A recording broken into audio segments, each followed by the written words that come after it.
అందరికీ శనార్థులు ఉండాలి మళ్ళా దీవెనార్థులు. ఇక చూస్తూ ఉన్నాం మనం రోజు పేపర్లల్లో పొద్దుగాల లేవంగానే ఆ వార్తలు చూసి చాలా మంది బాధపడుతూ ఉంటారు. చిన్న చిన్న విద్యార్థులు మరి వాళ్ళ జీవితాన్ని ఆగం చేసుకుంటా ఉన్నారు. ఆ పరీక్షలో ఫెయిల్ అయినా ఈ పరీక్షలో ఫెయిల్ అయినా అని చెప్పి. ఇగో ఇట్లా విద్యార్థులు ఒక్కరే కాదు, చాలా మంది ఇక తెలివి ఉన్నోళ్ళు తెలివి లేనోళ్ళు ఎంతోమంది ఇట్లా వాళ్ళ జీవితాలను ఆగం చేసుకునే పరిస్థితి ఈ రోజులలో ఎక్కువ చూస్తున్నాం. మరి వాళ్ళకు అంత ధైర్యం ఏడికెళ్ళి వస్తున్నది, ఏం సంగతి, వాళ్ళకు అట్లా ఎందుకు ఆత్మహత్యకు పాల్పడాలనిపిస్తున్నది, ఏం సంగతి అని చెప్పి మనతోని మాట్లాడడానికే డాక్టర్ రాధా చింతన మేడం, సైకాలజిస్టు మేడం అయితే మన దగ్గరికి తీసుకొచ్చిన. ఇక మేడం నమస్తే మేడం, ఎట్లున్నారు, మంచిగా ఉన్నారా? ఇక పాపం రోజు పేపర్లు చూస్తుంటే ఇక బాధపడాలా ఏడవాలా ఏం నవ్వాలా ఏం అర్థమైతే లేదు మేడం. ఎందుకంటే పరీక్షలలో ఫెయిల్ అయినా అని చెప్పి ఇక మరి విద్యార్థులు కొంతమంది వాళ్ళ జీవితాన్ని ఆగం చేసుకుంటా ఉన్నారు. ఎందుకు మేడం ఇంత సడన్గా వాళ్ళు అట్లా జీవితాన్ని ఆగం చేసుకునే నిర్ణయము, వాళ్ళు ఎట్లా ఫ్రాక్షన్ ఆఫ్ సెకండ్లో ప్రిపేర్ అవుతారు మేడం? ఇది ఫ్రాక్షన్ ఆఫ్ సెకండ్లో ప్రిపేర్ అయ్యే విషయం కాదండి. మనిషి ఒక చావు గురించి ప్రిపేర్ అవుతున్నాడు అని అంటే అందరూ అనుకుంటారు ఆ క్షణిక మూమెంట్లో ప్రిపేర్ అయిపోయి చనిపోయాడు అని. కానీ అది అలా కాదు. ఇది ఎంతో ప్రిపరేషన్ ముందు నుంచే ఉంటుంది. కంటిన్యూస్గా ఒక థాట్, అదే ఆలోచనలో ఆ మనిషి ఉంటాడు కాబట్టి ఇది మనం గ్రహించము. తల్లిదండ్రి అయినా అని, చుట్టుపక్కల ఫ్రెండ్స్ అయినా అని చాలా మంది ఇవి నోటీస్ చేస్తుంటారు. చిన్న చిన్న విషయాల్ని, వాళ్ళు మాట్లాడే పదాలని ప్రతి దాంట్లో తెలుస్తుంటుంది, ఓకే వీళ్ళకి ఇలాంటి ఆలోచన వస్తుంది అని. కానీ తల్లిదండ్రి కూడా ఏం చేస్తారంటే, ఏం లేదు ఊరుకో, ఎందుకు చదవలేకపోతున్నావు అని ఇలా తీసి కొట్టేస్తారు.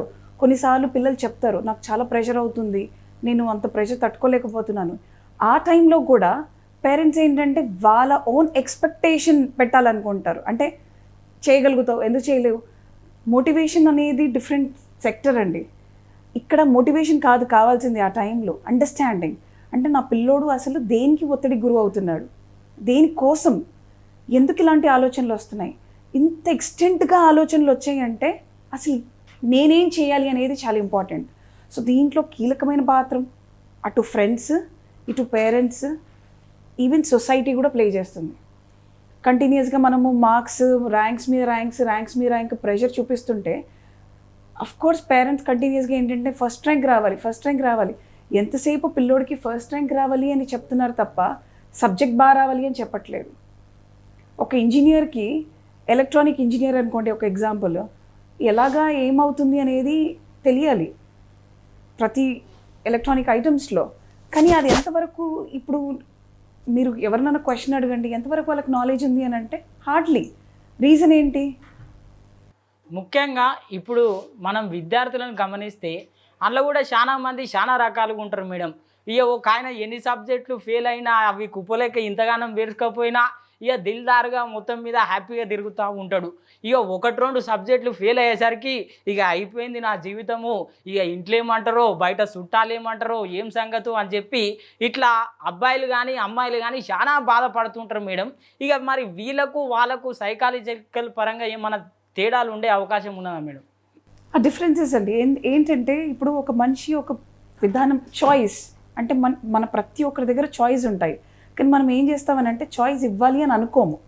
మ్యాక్సిమం మీరు చూడండి, ఒక చిన్న ఎగ్జాంపుల్ తీసి మీకు చెప్తాను. ఒక ఇద్దరు భార్యాభర్తలు ఒక హోటల్కి వెళ్ళారనుకోండి, భర్త క్వశ్చన్ అడుగుతున్నాడు, ఇడ్లీ తింటావా పూరీ తింటావా అంటే హోటల్లో ఇడ్లీ పూరీ అమ్ముతారా? కాదు కదా. హోటల్ అన్నాక మెన్యూ చాలా ఉంది, కానీ ఆ మెన్యూ తీసేసి మనం ఎప్పుడు క్వశ్చన్ అడగము, ఈ మెన్యూలో ఏం కావాలి అని అడగము. ఓకే, బడ్జెట్ ఒకటి మైండ్లో తిరుగుతుంటుంది. రెండోది ఏంటంటే మనకి ఏదైతే ఇష్టమో దాన్ని బేస్ చేసుకొని మనం అడుగుతాం. సో దాని మీద ఇది చాలా ఇంపార్టెంట్ అయిన విషయం మీరు అడిగింది. ఈ చాయిస్ ఎప్పుడైతే ఇస్తామో ఎగ్జాక్ట్గా మనుషులు ఆ చాయిస్ తీసుకొని, ఇప్పుడు మీరు అడిగారు కదా ముందు ప్రశ్న, ఈ మనిషి ఇలాగ ఉన్నాడు, ఈ మనిషి ఇలాగా. సో ఈ మనిషి ఇలాగ ఎందుకు ఉన్నాడంటే ఈ మనిషి చాయిసెస్ తీసుకుంటున్నాడు. కుప్పల్లాగా పేరుతున్నాని వాడికి ఒక ధైర్యం ఏంటంటే నేను చదువుతాను, నేను చేయగలుగుతాను. వాడికి ఆ కెపాసిటీ, ఆ విల్ అనేది వాడికి ఉంది. ఇక్కడ ఏమవుతుంది అంటే ప్రెషర్, ఒత్తిడి తీసుకుంటున్నారు. అంటే వీడు సెలెక్ట్ చేసుకుంది చాయిస్, నేను చేయగలుగుతానని. వీడు సెలెక్ట్ చేసింది ఏంటి? ఆ ప్రెషర్, ఆ స్ట్రెస్. అలాగని వీళ్ళు కరెక్ట్ అని నేను చెప్పను, అలాగని వీళ్ళు రాంగ్ అని నేను చెప్పను. నేను చెప్పేది ఏంటంటే ఒత్తిడి లేకుండా చదవగలిగితే ఈజీగా ఏదైనా పాస్ అవ్వచ్చు. ఏ సబ్జెక్ట్ అయినా చదవగలుగుతాం.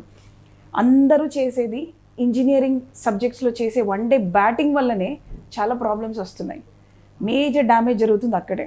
ఆ వన్ డే చదవకుండా ముందు నుంచి ప్రతిరోజు జస్ట్ ఒక 30 నిమిషాలు అసలు కాలేజ్లో ఏం చదివించారు ఒక్కసారి బుక్ తిరిగేసినా చాలు, రివైజ్ చేస్తే చాలు సబ్జెక్ట్. ఆ సబ్జెక్ట్ రివిజన్ అనేది మ్యాక్సిమం లేదు. రెండోది, డౌట్స్ వచ్చినా ఆ ఫ్లెక్సిబిలిటీ ఒకవేళ లెక్చరర్స్ ఇచ్చిన కాలేజ్ వాళ్ళకి అలా డౌట్స్ క్లియరింగ్ సెషన్స్ పెట్టినా అది నిజంగా వాళ్ళకి చాలా హెల్ప్ అవుతుంది. ఎందుకంటే చాలాసార్లు కొంతమంది స్టూడెంట్స్ అడగలేరు, వాళ్ళకి కొన్ని భయాలు ఉంటాయి, షైనెస్ కొంతమందికి ఉంటుంది, కొంతమందికి ఏంటంటే నేను అడిగితే ఏమనుకుంటారు అనే ఆలోచనలు ఎక్కువగా ఉంటాయి. సో అందరి ముందు అడగలేరు. అలాంటి పిల్లల్ని వీళ్ళు రికగ్నైజ్ చేసి వీళ్ళకి సపరేట్గా క్వశ్చనింగ్ సెషన్ పెడితే డెఫినెట్గా వాళ్ళు ఇలాంటి సబ్జెక్ట్స్ పేర్చుకోవడం అనేది ఉండదు. అట్ ద సేమ్ టైం ఇలా ఒత్తిడికి వెళ్ళరు, కాలేజ్కి ఒక మంచి పేరు వస్తుంది, స్టూడెంట్ కూడా చాలా ముందుకి ఈజీగా వెళ్తారు. ఇప్పుడు ఒత్తిడి ఒకదాని నుంచే కాదు మేడం, వాడు అన్ని సబ్జెక్టులు ఫెయిల్ అయ్యింది అని చెప్పి అవతల ఫ్రెండ్స్ నుంచి, మరి పాపం అన్ని సబ్జెక్టులు ఫెయిల్ అయ్యింది అని చెప్పి అటు చుట్టాల నుంచి, ఏమ్రా నాయన ఉన్నాయని ఖర్చు పెట్టినాం, నీకే అన్ని పైసలు ఖర్చు పెట్టినాం, నువ్వు ఫెయిల్ అయిపోతివి అని చెప్పి ఇట్లా చుట్టుపక్కల నుంచి అంత ఒత్తిడి అంత ఒక ఆయనకే ఉంటుంది మేడం. ఈ ఒత్తిడి ఆఖరికి వస్తే ఏడు దాకా తీసుకుపోయే అవకాశం ఉంటుంది. ఒత్తిడి అనేది మనం చాలా చిన్న పదం వాడుతున్నాము, కానీ ఆ స్ట్రెస్ అనే పదం ఏదైతే ఉందో అది బాడీలో ప్రతి ఆర్గన్ని డ్యామేజ్ చేస్తుంది. ఒక జబ్బు తయారు అవ్వాలి బాడీలో అని అంటే ఇది నేను చెప్పట్లేదండి, సైన్స్ చెప్తుంది దీని గురించి. ఒక జబ్బు తయారవ్వాలి మన బాడీలో అని అంటే 7 years 7 సంవత్సరాల నుంచి అది మన బాడీలో తయారవ్వడం స్టార్ట్ అవుతుంది. సో ఎంత ఒత్తిడి ఆ పర్సన్ తీసుకొని ఉండాలి కంటిన్యూస్గా. ఇప్పుడు చిన్న పిల్లోడు 3rd standard పిల్లోడికి కూడా అదే ఒత్తిడి ఉంది. ఎందుకు ఆ ఒత్తిడి ఉంది? స్కూల్కి వెళ్ళాలి అన్నప్పుడు అంటే వాడికి ఎల్కేజీ యూకేజీలో వేయాలి అంటే కూడా ఏ స్కూల్ వేయాలి, ఏ స్కూల్ బాగుంది ఏంటి, ఆ టైంలో వాడు ఆడుకోవాలి, వాడికి గ్రోత్ అవసరం, వాడి బ్రెయిన్ డెవలప్మెంట్ అవసరం. సో ఆ ఒత్తిడి ఇవ్వకుండా ఒకవేళ వాళ్ళకి స్వేచ్ఛ ఇస్తే 100% వాళ్ళు నిజంగా చాలా బాగా చేయగలుగుతారు, చాలా బాగా చదవగలుగుతారు, స్పోర్ట్స్లో కూడా చాలా బాగా పర్ఫామ్ చేయగలుగుతారు. ఇది మనం చేయట్లేదు.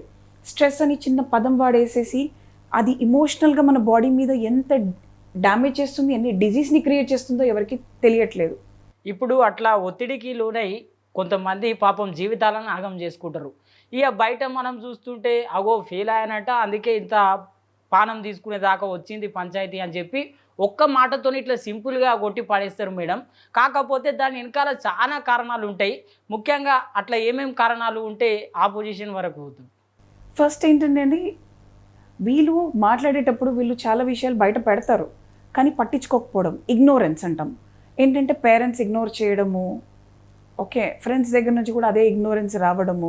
రెండోది ఏంటంటే పేరెంటల్ ఎక్స్పెక్టేషన్స్, అంటే పేరెంట్స్ ఎక్స్పెక్టేషన్ ఎంత హైగా కొంతమంది మీద ఉంటాయంటే 93.5. మాకు రీసెంట్ ఒక కేసు వచ్చింది, 93.5 వచ్చింది అమ్మాయికి, 93.5 అలాగేలాగా 93.5 వచ్చింది.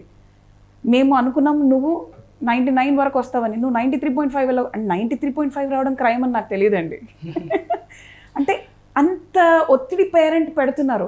అంటే only marks marks marks marks marks పక్కన పెట్టి ఒక సబ్జెక్ట్ ఓపెన్ చేసి క్వశ్చన్ అడగడం స్టార్ట్ చేస్తే ఎంతవరకు ప్రాక్టికల్గా నాలెడ్జ్ ఉంది అని అంటే 0% నాలెడ్జ్. ఇక మరి ఇప్పుడు మీరు చెప్పేదాన్ని బట్టి నాకు చూస్తుంటే ఎట్లున్నదంటే ఇక కుక్కర్ పెట్టి దాని కింద ప్రెజర్ పెడితే ఆఖరికి వస్తే అదంతా ఇట్లా పేలిపోతుంది చూడండి మేడం. ఇక సేమ్ అదే లెక్కలు ఉన్నది పరిస్థితి. ఇది ఇప్పుడు ఇదంతా పోవాలంటే ఆ విద్యార్థి మంచిగా ఆనందంగా ఆయన పని ఆయన చేసుకుంటా మంచిగా చదువుకోవాలంటే ఇక మరి తల్లిదండ్రుల సహకారం ఉంటే అట్లా ముందుకు పోయే అవకాశం ఉన్నదా మేడం? 100% అండి. ఒకటి మనకు కావాల్సింది తల్లిదండ్రి సహకారం. రెండోది కావాల్సింది ఏంటంటే ప్రతి మనిషికి యాక్చువల్గా ఎవరికన్నా చెప్పగలగాలి వాళ్ళు. మ్యాక్సిమం టైమ్స్ చాలామంది అనుకుంటారు అసలు మేము ఎందుకు థెరపీస్కి వెళ్ళాలి, సైకాలజిస్ట్ దగ్గరికి ఎందుకు వెళ్ళాలి, ఇంత మైండ్తో సమస్యలు ఉన్నాయి అంటే కడుపు నొప్పి వస్తే కడుపు నొప్పి డాక్టర్కి దగ్గరికే కదా వెళ్తాము, అంటే బుర్రకి ఏదైనా వస్తే వాళ్ళ దగ్గరికే కదా వెళ్ళాల్సింది. కానీ మన ఇండియాలో మనం ఒక సిస్టమ్ మనం ఏం చేసుకున్నాము అని అంటే సైకాలజిస్ట్ అమ్మో వాళ్ళ దగ్గరికి మెంటల్ పేషెంట్సే కాదండి, మెంటల్ అవ్వకుండా ఉండాలంటే చేయాల్సిన కొన్ని పనులు ఇవి. ఇక్కడ మనం హ్యాపీగా ఉండాలి ఒక పర్సన్ అంటే ఒక పర్సన్కి స్వేచ్ఛ ఉండాలి, at the same time sharing ఉండాలి. ఇప్పుడు ఫ్రెండ్కి వెళ్ళి షేర్ చేసుకుంటాము అది డిఫరెంట్, కానీ ఒక ఎక్స్పర్ట్ ముందు వెళ్ళి కూర్చొని మనం మాట్లాడేటప్పుడు మన బాధలు అన్నీ వదిలేసి ఇక్కడ ఇలాగ అవుతుంది అన్నప్పుడు ఆ పర్సన్ ఎగ్జాక్ట్గా చెప్తుంటారు, ఓహో మీరు ఇలా చేస్తున్నారు, ఇలా చేసి చూడండి ఎలాగుంటుందో ఒకసారి రిజల్ట్. ఎందుకంటే ఒక 5 ఆప్షన్స్ ఒక పర్సన్ ముందు పెడితే ఏదన్నా ఒక ఆప్షన్ అయితే ఫిట్ అవుతారు కదా. డిఫరెన్స్ థెరపిస్ట్కి జనరల్గా ఉన్న పేరెంట్కి ఇది డిఫరెన్స్ అండి. ఎందుకు చేయలేవు, ఎందుకు చదవలేవు, థెరపిస్ట్ ఎప్పుడు ఎందుకు చేయలేవు అని అడగలేరు. మార్గాలు చూపిస్తారు, ఓహో ఇలా ట్రై చేశారు, ఇలా చేశారా, ఓకే ఈసారి ఇలా చేసి చూడండి, ఈసారి ఇలా చేసి చూడండి. సో ఈ డిఫరెన్సెస్ అనేది కంపల్సరీ ప్రతి ఒక్క మనిషికి కావాలి. ఆ డిఫరెన్సెస్, ఆ షేరింగ్, ఆ caring, listening. First important thing ఏంటంటే ఒక మనిషి కూర్చుని వాళ్ళ బాధ ఏంటి వినడానికి కూడా ఎవరికీ ఓపిక లేదు. మేజర్ దానివల్లే ఈరోజు ఎన్ని రిలేషన్స్ మీరు తీసుకున్నా, ఎస్పెషల్గా ఒకవేళ మనము ఇటువైపు పిల్లలు అటువైపు రెండోది భార్యాభర్తల సంబంధం తీసుకుంటే వినకపోవడం వల్లనే ప్రాబ్లమ్స్ వస్తున్నాయి. ఇక వినక ఇక వాళ్ళ బాధ ఇంకా జర పెరిగి ఇక ఏడుదాకా పోయేదాకా అట్లా అయిపోతుంది మొత్తం మీద అయితే పరిస్థితి. ఇక ఇంకో ముచ్చట ఏంటంటే మేడం, ఇప్పుడు చాలా మంది టీచర్లు కానీ తల్లిదండ్రులు కానీ పొద్దుగాల 4 గంటలకు లేచి చదివితే మంచిగా ఉంటుంది, మంచిగా ఎక్కుతుంది అని చెప్పి ఇక పెద్ద పెద్ద మరి టీచర్లు కానీ వాళ్ళందరూ చెప్తుంటారు. కానీ విద్యార్థుల ముచ్చటకు వచ్చేసరికి ఒక్కొక్కరు ఒక్కొక్క టైంలో చదువుతారు. ఒకరు 3 గంటలకు చదువుతారు, ఒకరు 2 గంటలకు చదువుతారు, ఒకరు పట్టపగలు చదువుతారు. అంటే ఉద్యోగాలకు ప్రిపేర్ అయ్యేటోళ్ళు ఒక్కొక్కరు ఒక్కొక్క టైమింగ్ మెయింటైన్ చేస్తారు. ఇక మరి ఒక్కొక్కరు ఒక్కొక్క సైకాలజీ అట్లా ఎట్లా ఉంటుంది మేడం? ఎందుకంటే బయట ఆల్రెడీ వీళ్ళు 4 గంటలకు లేచి చదివితే మంచిగా ఉంటుంది అని చెప్పి ఎంతోమంది పెద్ద పెద్దోళ్ళు చెప్తూ ఉంటారు. అవి మనం ఎన్నో చూస్తూ ఉంటాం సోషల్ మీడియాలో. కానీ ఇట్లా డిఫరెంట్గా ఎవరు వాళ్ళు సొంత నిర్ణయాలు తీసుకుంటారు. ఇక వాళ్ళ సైకాలజీ ఎట్లుండే అవకాశం ఉంది? చూడండి, యాక్చువల్గా పొద్దున్న లేచి చదవడం అనేది చాలా మంచి విషయం. కానీ అలాగని చెప్పేసి అందరు చదవగలుగుతారా అంటే లేదు. ఇప్పుడు ఎగ్జాంపుల్ తీసుకోండి, నా విషయమే తీసుకోండి. నేను ఎక్కువగా ఇష్టపడేది నైట్ కూర్చొని చదవడం. అలాగని చెప్పేసి నా పొద్దున్న 4 గంటలకు లేచి కూర్చొని చదువు అని అంటే మేబీ నేను చదవకపోవచ్చు. మా అబ్బాయి ఉన్నాడు, పొద్దున్న 4 గంటలకు లేచి వాడికి ఇష్టం ఉంది, వాడు చదవగలుగుతాడు. మా అన్నయ్య ఉన్నారు, ఆయనకి ఆ మధ్యాహ్నం చదవడం ఆయనకి ఇష్టం. ఎందుకంటే వాళ్ళు ఒక ఎన్వైర్న్మెంట్ని ఏర్పరచుకుంటారు, ఒక కంఫర్ట్ జోన్ అంటాం దాన్ని. సో వాళ్ళు ఆ కంఫర్ట్ జోన్లో ఉండే వాళ్ళు ఆ పని చేస్తే వాళ్ళు 100% రిజల్ట్ ఇవ్వగలుగుతారు. మనం ఏం చేస్తామంటే వాళ్ళకి ఇలాగ ఉండాలి, అలాగ ఉండాలి, ఇలా చేయాలి అనేసరికి వాళ్ళకి మళ్ళీ అది ఏమవుతుంది అని అంటే ఎక్స్ట్రా ప్రెషర్ ఆడడం స్టార్ట్ అవుతుంది. హ్యాపీగా దాన్ని యాక్సెప్ట్ చేసి ముందుకెళ్తే మాత్రం రిజల్ట్ వాళ్ళు చూస్తారు. ఇక్కడ వచ్చే ప్రాబ్లం ఏంటంటే యాక్సెప్టెన్స్ ఉండదు. ఇప్పుడు పొద్దున్న లేవాలి అని అంటారు పేరెంట్స్, ఓకే వాళ్ళ ఫాదర్ పొద్దున్న లేస్తారు, అదే కొడుకు లేగలేడు, వాడంటే లేపిన బలవంతంగా లేపుతూనే ఉంటారు, అట్లుంటుంది, అది ప్రాబ్లము. సో వాడంటే నాన్న నేను నైట్ చదువుకొని పడుకున్నాను, మీరు నన్ను ఎందుకు లేపుతున్నారు అని అడుగుతాడు. సో ఇక్కడ ప్రాబ్లం ఏమవుతుందనంటే ఫాదర్ది ఒక నమ్మకం, ఒక బిలీఫ్ సిస్టమ్ కొడుకు మీద రుద్దడానికి మనం ప్రయత్నం చేస్తున్నాము, కరెక్టే. కానీ ఈ నమ్మకాన్ని ఈడు నమ్మాలి కదా. ఈ నమ్మకం ఈడు నమ్మితేనే అది వర్ధిస్తుంది, నమ్మకాన్ని నమ్మకపోతే అది వర్ధియదు. సేమ్ థింగ్, ఇప్పుడు మీకు ఒక డాక్టర్ దగ్గరికి వెళ్తే మంచి జరిగింది, అలాగని వేరే పర్సన్ వెళ్తే అలాగే మంచి జరగాలని రూల్ లేదు. ఎందుకంటే మీకున్న నమ్మకం బేస్ చేసి దాని బిలీఫ్ సిస్టమ్, మీ బిలీఫ్ సిస్టమ్ బేస్ చేసి అది వర్క్ అయింది. వాళ్ళ బిలీఫ్ సిస్టమ్ దాని మీద లేదు కాబట్టి అది వర్క్ అవ్వచ్చు, అవ్వకపోవచ్చు. సో వాళ్ళు ఏ జోన్లో ఉండి వాళ్ళు వర్క్ చేస్తున్నారు, ఆ జోన్లో ఉండి వర్క్ చేసినా రిజల్ట్ ఇస్తే చాలు. ఇప్పుడు చిన్న చిన్న విద్యార్థులు పాపం తెలుసో తెలియక వాళ్ళ జీవితాలను ఆగం చేసుకుంటారు ఫెయిల్ అయినందుకు. ఆ ముచ్చట అట్లా అనుకుంటే ఎంతోమంది ఇక మరి నిరుద్యోగులు కూడా ఈ నడుమ ఆత్మహత్యలకు పాల్పడుతూ ఉన్నారు. మరి ఎందుకు మేడం? వాళ్ళు అన్నీ తెలిసిన వాళ్ళు, జీవితంలో ఎన్నో కష్టాలు అనుభవించిన వాళ్ళు, పుస్తకాలు ఉన్నా లేకపోయినా ఏదో విధంగా కష్టపడి అంత దూరం వచ్చి ఆ క్షణం ఎందుకు అట్లా ఆలోచిస్తారు మేడం?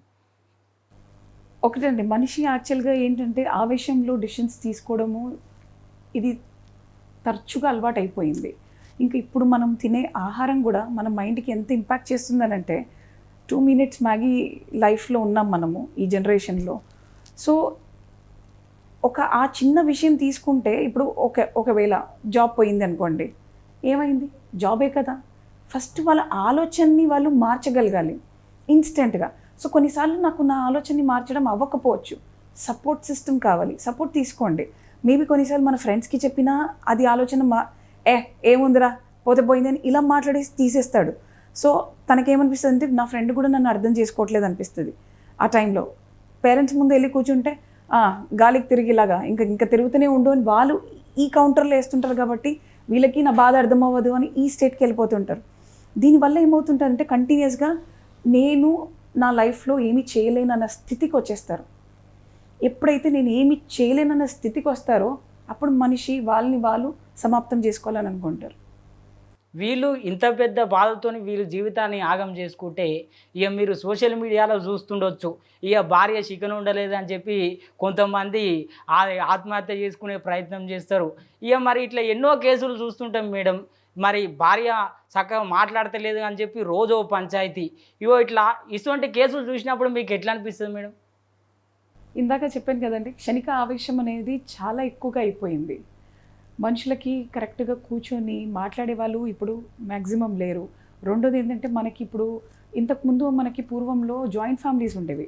అంటే కుటుంబం మొత్తం కూర్చొని ఆహారం భోజనం తీసుకునేది, మాట్లాడుకునేవాళ్ళు, కష్టాలు చెప్పుకునేవాళ్ళు, సుఖాలు చెప్పుకునేవాళ్ళు. అటు వెళ్తే అన్న, ఇటు వెళ్తే చెల్లి ఉండేది, అటు బావ, ఇలాగ మనకి చాలా బంధువులు ఉండేవాళ్ళు. ఇప్పుడు ఏమైపోయింది అంటే మన చుట్టూ ఎవరు మనకి లేరు. అటు అమ్మ వర్క్, ఇటు నాన్న వర్క్, పిల్లోడు ఒక్కడు. అయితే ఫ్రెండ్స్ దగ్గర పోవాలి, ఎంతసేపు చెప్తాడు అక్కడ, ఏమేమి చెప్పుకుంటాడు. ఓకే, చికెన్ వండలేదు నా భార్య అని చనిపోతున్నాడంటే అసలు ఎంత సున్నితంగా తను ఆలోచన చేస్తున్నాడు అనేది ఒక్కసారి ఆలోచన చేయండి. ఇది చికెన్ భార్య వండలేదని చనిపోయాడు అని అంటే కరెక్ట్ కాదు.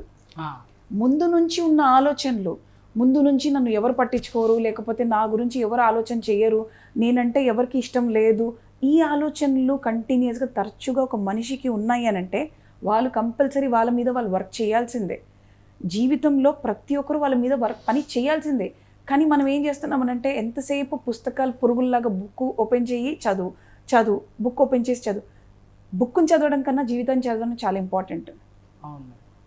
జీవితాన్ని చదివేది చాలా ముఖ్యమైన విషయాన్ని చాలామంది పేరెంట్స్ అదేముంది అని తీసి పక్కన పడేస్తున్నారు.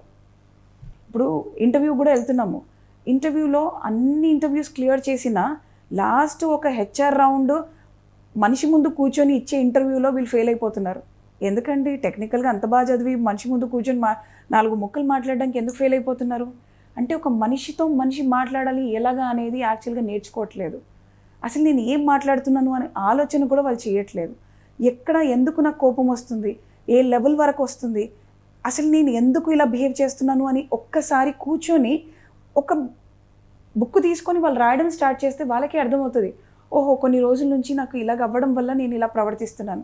ఓకే, దీనికి నేను ఎవరిని కన్సల్ట్ చేయాలి, ఎలాగా నేను కన్సల్ట్ చేస్తే నేను దీంట్లో నుంచి బయటపడగలుగుతాను. ఆ టైంలో వాళ్ళు కరెక్ట్గా వర్క్ చేస్తే ఈ థింకింగ్ ప్యాటర్న్లో నుంచి వాళ్ళు ఈజీగా బయటపడిపోతారు. కానీ ఆ టైంలో వీళ్ళు వర్క్ చేయరు. మేబీ వాళ్ళు వర్క్ చేయాలనుకున్నా కొన్నిసార్లు పేరెంట్స్ ఏంటి, మైండ్ డాక్టర్ దగ్గరికి వెళ్తావా, నీకేమైనా పిచ్చి ఉందా అని అడుగుతారు. పిచ్చి ఉందని వెళ్ళట్లేదంటే పిచ్చి అవ్వకుండా ఉండాలని వెళ్తున్నాడు. ఇది మాత్రం మనం గుర్తుపెట్టుకోవాల్సిందే. ఇప్పుడు ఈయన అంటే చిన్న కారణంతో కాదు, ఈయన వెనకాల ఎన్నో బాధలు అనుభవించి సరే పాపం అట్లా చేసింది అనుకుంటే ఇప్పుడు సమాజంలో మనం చూస్తూ ఉన్నాం, డబ్బు పెరిగిందని చెప్పి ఇక మరి సొంత అన్ననే హతమార్చి ఉన్న భూమిని అంతా గుంజుకునే ప్రయత్నం. ఇక మరి వాళ్ళ అమ్మ దగ్గర పైసలు ఎక్కువ ఉంటే ఆ పైసల కోసం ఆశపడి వాళ్ళ అమ్మను ఆ మొత్తం మీద ఏమది హతమార్చే ప్రయత్నం చేస్తూ ఉన్నారు. ఇటువంటి మైండ్ సెట్ వాళ్ళకు ఎట్లా వస్తుంది మేడం? వాళ్ళకి అసలు ఏం చేస్తారు, ఏం సంగతి, ఏ విధంగా ఆలోచిస్తారు వాళ్ళు? ఇది కంటిన్యూస్గా ఒక ప్యాటర్న్ అండి, క్రూయల్ థింకింగ్. ఆ క్రూయల్ థింకింగ్ కంటిన్యూస్గా ఎలాగా అంటే ఇప్పుడు మీరు కొన్ని మూవీస్ చూస్తున్నారు, ఆ మూవీస్లో మీకు చూపిస్తున్నారు అంటే కొన్ని మూవీస్ ఉన్నాయి రీసెంట్, కొన్ని ఓల్డర్ మూవీస్ ఎగ్జాంపుల్ చెప్తున్నాను. గ్రేవ్ యార్డ్లో అంటే శ్మశానంలో కంటిన్యూస్గా ఆ ఏడుపు డప్పుల సౌండ్ విని విని విని విని ఏంటంటే మనిషి ఎవరు చనిపోకపోతే ఇంకా నేను డప్పు సౌండ్ ఎలా వినాలి, అంటే నేను చంపే అయినా ఆ సౌండ్ వినాలి. సో మనిషి ఏంటంటే అడిక్షన్స్ మేజర్. అందుకే కదా ఇప్పుడు మనిషి ఎందుకు సిగరెట్ వదలలేకపోతున్నాడు, లేకపోతే ఎందుకు యాక్చువల్గా తినేవాడు ఎందుకు ఆ ఫుడ్ని పర్టికులర్గా వదలలేకపోతున్నాడు.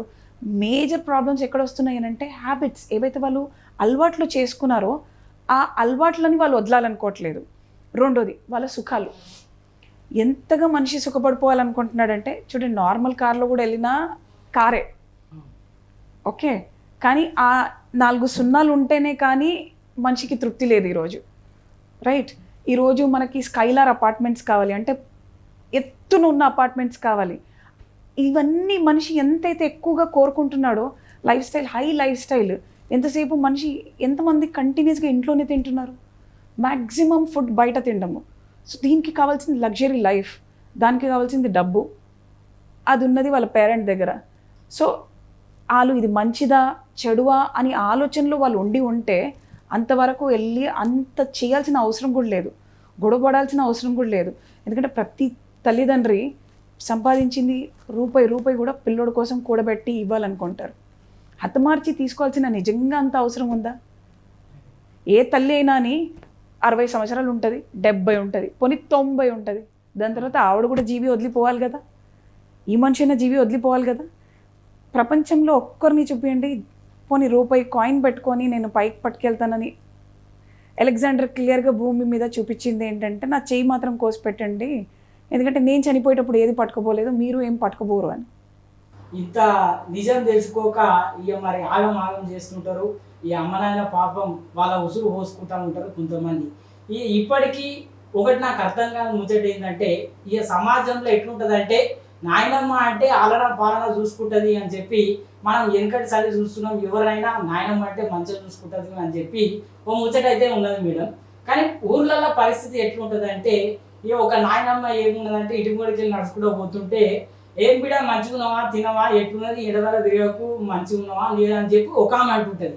ఇక ఇంకొక ఆమె ఇంటి ముంగడికి వెళ్ళి నడుచుకుంటూ పోతే వీనికి ఏం పని లేనట్టున్నది, పొద్దుగాలటి సంది మా ఇంటి ముంగడికి వెళ్ళే తిరుగుతున్నాడు, వీనికి తిరిపెట్టి దండుగా అని చెప్పి ఇట్లా 2 వేరియేషన్స్. ఇక చాలా మాటలు అంటారు, ఇక మనం అనలేకపోతాం. కానీ ఇట్లా 2 వేరియేషన్స్ అట్లా ఎట్లా మేడం? ఇది పెరిగిన ఎన్వైర్న్మెంట్ అండి. ఇప్పుడు మీరు చెప్పారు ఒక ఆవిడ ఇలాగుంది, ఇంకొక ఆవిడ ఇలాగుంది. సో ఒక ఆవిడ ఎందుకు ఇలాగుంది అని అంటే, ఆవిడ పెరిగిన విధానము, వాళ్ళ పేరెంట్స్ మాట్లాడే మాటలు. మీరు చాలామందిని గమనించండి, సిటీలో కూడా ఇప్పుడు చాలామంది ఉన్నారు. కొంతమంది పిల్లలు బూతులు తిడతారు, కొంతమంది పిల్లలు తిట్టరు. మరి అదే ఇంటి పక్కన పిల్లోడు ఉంటున్నాడు, కానీ ఈ పిల్లోడు ఎందుకు తిట్టట్లేదు, ఆ పిల్లోడు ఎందుకు తిడుతున్నాడు, ఈ నానమ్మ ఎందుకు ఇలా మాట్లాడుతుంది, ఆ నానమ్మ ఎందుకు అలా మాట్లాడట్లేదంటే పెరిగిన విధానం ఒకటి. రెండోది వీళ్ళు ఎంచుకున్న దారి. ఇందాక నేను ఫస్ట్ స్టార్ట్ చేసినప్పుడు మీకు చాయిస్ అని చెప్పాను.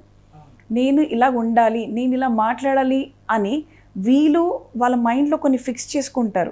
కాబట్టి ఎవరు వచ్చినా వాళ్ళు అలా తిట్టుకుంటూనే మాట్లాడతారు. వాళ్ళకున్న చిరాకులు, వాళ్ళ జీవితంలో జరిగిన ఇన్స్టెన్సెస్ ఏది వాళ్ళు మర్చిపోరు, ఏ ప్రాబ్లమ్ని వాళ్ళు వదిలేరు, ఎవరిని వాళ్ళు క్షమించరు. సో అక్కడ ఏమవుతుందంటే కంపల్సరీ చిరాకు, కంటిన్యూస్గా చిరాకు చూపించడం, ఎవరు వచ్చినా చిరాకులో మాట్లాడడం. ఒకరు ఎంత బాధ ఉన్నా, ఎంత కష్టం ఉన్నా, పక్కన వాళ్ళకి ఎన్ని సమస్యలు ఉన్నా, లాస్ట్లో వాళ్ళ ఇంట్లో ఎవరైనా చనిపోయినా వాళ్ళు నిదానంగా వచ్చి ప్రేమతో ఆప్యాయతతో పలకరించి మాట్లాడతారు. ఎందుకంటే వీళ్ళు సెలెక్ట్ చేసుకున్న విధానం అది. నేను ఇలాగ ఉండాలి, నేను ఇలా పెట్టుకోవాలనుకుంటున్నాను, నేను ప్రశాంతంగా ఉండాలనుకుంటున్నాను అని వీళ్ళు సెలెక్ట్ చేసుకున్న ఆప్షన్. వీళ్ళు ఏంటంటే నేను సుఖంగా ఉండను, నేను లేను కాబట్టి మిమ్మల్ని కూడా ఉండనివ్వను. అట్లా ఇక చాలా మంది ఉన్నారు మేడం. ఇప్పుడు అట్లా మీరు రెగ్యులర్గా చూస్తుంటారు కదా, మీ దగ్గరికి కూడా చాలా మంది పేషెంట్స్ వస్తుంటారు ఇట్లా సైకలాజిస్ట్గా, కొంతమంది డిసీజ్ ఉన్న వాళ్ళైతే. మీరు ముఖ్యంగా ఏం గమనిస్తారు మేడం? ఇప్పుడు మ్యాక్సిమం నేను గమనించేది ఒకటండి. ఫస్ట్ మనిషికి యాక్చువల్లీ యాక్సెప్టెన్స్ అనేది చాలా తక్కువ అయిపోయింది. ఇద్దరు మాట్లాడుకున్నాని అసలు ఎదుటి మనిషి పూర్తిగా మాట కంప్లీట్ చేసేంత వరకు కూడా వాళ్ళకు ఓపిక లేదు, యాక్సెప్టెన్స్ లేదు, వాళ్ళు చెప్పేదానికి యాక్సెప్టెన్స్ లేదు. ఇంటికి ఎవరైనా వచ్చారనుకోండి, ఓకే ఫర్ ఎన్ ఎగ్జాంపుల్ మీరు మా ఇంటికి వచ్చారు, మీకు టీ కాఫీ అలవాట్లేదు, సో టీ కాఫీ తీసుకుంటారా అంటే వద్దు అని చెప్తున్నారు. మీరు వద్దు అని చెప్పకుండా నేను మజ్జిగ తాగుతానని కూడా చెప్పచ్చు. అంటే విధానం. సో మీరు సెలెక్ట్ చేసుకునే విధానం అనేది చాలా ఇంపార్టెంట్. యాక్సెప్టెన్స్ మోడ్ అంటే నేను టీ కాఫీ అయితే యాక్సెప్ట్ చేయలేనండి, కానీ ఇది యాక్సెప్ట్ చేస్తున్నాను మీ దగ్గర నుంచి, అంటే మీ దగ్గర నుంచి మీరు ఇచ్చే ప్రేమ నేను యాక్సెప్ట్ చేస్తున్నాను అని చెప్పే విధానం ఉంటుంది. ఈ యాక్సెప్టెన్స్ మోడ్ చాలా తగ్గిపోయింది జనాలకి. ఎవరు మాట్లాడుతున్నాను ఖండించాలి, నేను అలా కాదు, నువ్వు అన్నందుకే, అంటే నీ బిహేవియర్ వల్లే, నువ్వు ఇలా చేస్తున్నందుకే నేను ఇలాగ అవుతున్నాను. ఎవ్వరు చేయడం వల్ల ఎవరు అలాగ అవ్వరండి. ఫస్ట్ నేను ఈ ముక్క చెప్పాలనుకుంటున్నాను. చాలామందికి ఒక అపోహ ఉంది ఏంటంటే, వాళ్ళు అలా ప్రవర్తిస్తున్నందుకే నేను ఇలా తయారవుతున్నాను. కాదు, వాళ్ళు అలా ప్రవర్తిస్తున్నా మీరు డిసైడ్ అయ్యారు ఇలా తయారవ్వాలని, కాబట్టి తయారయ్యారు. ఇక చివరగా మీరు విద్యార్థుల భవిష్యత్తు మరి బలంగా ఉండడానికి ఏమేమి సూచనలు ఇస్తుంటారు మేడం? ఎందుకంటే చిన్నదాని పెద్దగా, పెద్దదాని చిన్నగా ఇప్పుడు చూసినట్లయితే ఆ ఫేస్బుక్లకు, ఇన్స్టాగ్రామ్లకు అడిక్ట్ అయిపోతూ ఉంటారు. ఇక మరి దాన్ని జర పక్కకు పెట్టి బంగారు భవిష్యత్తుకు బాటలు వేయాలంటే మా వాళ్ళకు ఇక మరి 2 సూచనలు అయితే. ఒకటి షార్ట్ టైంలో షార్ట్ రీల్స్ చూడడము ఇలాగా ఫస్ట్ జనాలు అది కొంచెం దాని మీద వర్క్ చేయాలి. రీజన్ ఏంటంటే షార్ట్ టర్మ్ మెమరీ అనేది మనకి చాలా ఎక్కువగా పెరిగిపోతుంది. షార్ట్ టైంలో ఒక 10 సెకండ్స్ 18 సెకండ్స్ ఈ షార్ట్ అంత షార్ట్ అయిపోయింది. ఒకప్పుడు ఫోన్ నెంబర్స్ గుర్తుండేవి, ఇప్పుడు మొబైల్లో ఉన్న ఫోన్ నెంబర్స్ ఎంతమంది గుర్తున్నాయి, ఒక 5 మెయిన్ ఫ్రెండ్స్ నెంబర్స్ చెప్పమన్నా చాలా తడబడతారు. రీజన్ ఏంటంటే షార్ట్ టర్మ్ మెమరీ. సో అదొకటి వర్క్ చేస్తే మనం నిజంగా చాలా చేయగలుగుతాము. రెండోది లవ్ అనే దాని మీద చాలా మటుకు చాలా అపోహలు జనాలకు వాళ్ళ మైండ్లో ఉన్నాయి. విద్యార్థులకు ఎస్పెషల్గా కాలేజెస్కి వెళ్తున్నారు, స్కూల్కి వెళ్తున్నారు, చిన్న ఏజ్లోనే లవ్ అని చెప్పేసి ఆ లవ్ ట్రాక్లో పడిపోయి అసలు వాళ్ళ కెరియర్ మీద ఆలోచన లేదు, వాళ్ళ పేరెంట్స్ గురించి ఆలోచన లేదు. సో లవ్ అనేది ఒక బయట పర్సన్ నుంచే కాదు, మీ ఇంట్లో పర్సన్కి మీరేమిస్తున్నారు అనేది కూడా చాలా ఇంపార్టెంట్. మూడోది జీవితంలో చనిపోయేంత ధైర్యం ఉంటే బతికేంత ధైర్యం చాలా ఈజీ. చనిపోవడం చాలా నరకము. అంత వరకు ధైర్యం మనిషికి ఉంది అని అంటే బతకడం చాలా ఈజీ. నిజంగా ఏది చేసైనా బతికేసేయచ్చు, ఇదే చేసి అని కాదు, ఏది చేసైనా బతికేసేయచ్చు. సో ఈ ఆలోచనని మార్చుకొని ఈ ఆలోచనతోనే ఒకవేళ వాళ్ళు వర్క్ చేయడం స్టార్ట్ చేస్తే నిజంగా వాళ్ళ జీవితం చాలా బాగుంటుంది, భవిష్యత్తు చాలా వాళ్ళు చూడగలుగుతారు లైఫ్లో. థ్యాంక్ యూ మేడం, మీ విలువైన సమయాన్ని కేటాయించి మా ఊళ్ళకు ఎంతో ముచ్చట్లు, ఎన్నో తెలియని ముచ్చట్లు అయితే తెలిపిరు, ఎట్లా ముందుకోవాలో కూడా తెలిపిరు. మరి మీరు ఎన్నో డౌట్లను మా ఊళ్ళ కోసం క్లియర్ చేసిరు. Thank you so much madam. ఇన్నది కదా మేడం చెప్పిన ముచ్చట, చనిపోయేంత ధైర్యం ఉంటే మన భవిష్యత్తుకు బంగారు బాట వేసుకునేంత ధైర్యం కూడా ఉంటుంది. మన అదే ధైర్యంతో మనం ముందుకోతే మన లక్ష్యాన్ని ఈజీగా చేరుకోవచ్చు అని చెప్పి మేడం మనకు ముఖ్యమైనటువంటి సమాధానం సందేశం అయితే ఇచ్చింది. మేడం ముచ్చట మీరందరూ విన్నారు, అదే ముచ్చట మీరందరూ మంచిగా ఫాలో అవుతారు అని చెప్పి కోరుకుంటూ చూస్తూనే ఉండండి మన న్యూస్ 360 తెలుగు ఛానల్లో. రేపు పొద్దుగాల మళ్ళీ కొత్త ముచ్చటతో మీ ముంగట ఉంటాం.